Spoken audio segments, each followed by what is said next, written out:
30 August 2022 રવિવારની એ સાંજ મોરબી માટે કોઈ ઉત્સવથી ઓછી ન હતી. ઝૂલતો પુલ જે મોરબીની શાન ગણાતો હતો. સેંકડો લોકો હસતા રમતા ચહેરા સાથે નવા વર્ષની ઉજવણી કરવા ઉમટ્યા હતા, પણ કોને ખબર હતી કે થોડીક ક્ષણોમાં આ હાસ્ય શીશોમાં ફેરવાઈ જશે. સાંજના આશરે 6:30 વાગ્યા હતા. અચાનક એક મોટો અવાજ આવ્યો, કડાકો થયો અને સેંકડો લોકોની નીચે રહેલી જમીન સરકી ગઈ. મસુ નદીના ઠંડા પાણીમાં માસૂમ બાળકો, સ્ત્રીઓ અને યુવાનો પટકાયા. સેકન્ડોના ભાગમાં ખુશીઓનો માહોલ માતમમાં ફેરવાઈ ગયો. આ અકસ્માત એટલો ભયાનક હતો કે આખું તંત્ર હસમસી ગયું. સ્થાનિક લોકોએ પોતાની જાનની પરવા કર્યા વગર નદીમાં ઝંપલાવ્યું, પણ કુદરતનો પ્રકોપ અને તંત્રની બેદરકારી ભારે પડી. સત્તાવાર આંકડા મુજબ આ દુર્ઘટનામાં 141 નિર્દોષ લોકોએ જીવ ગુમાવ્યા. 141 મોતનો જવાબદાર કોણ? શું એ જૂના કાટ ખાઈ ગયેલા વાયર?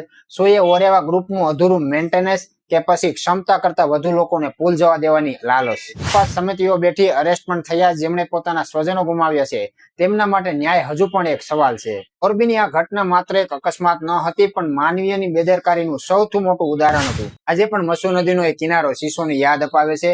આપણે આશા રાખીએ છીએ કે ભવિષ્યમાં કોઈ પણ પરિવાર આ રીતે ન વિખરાય અને જવાબદારો માટે કડકમાં કડક સજા થાય.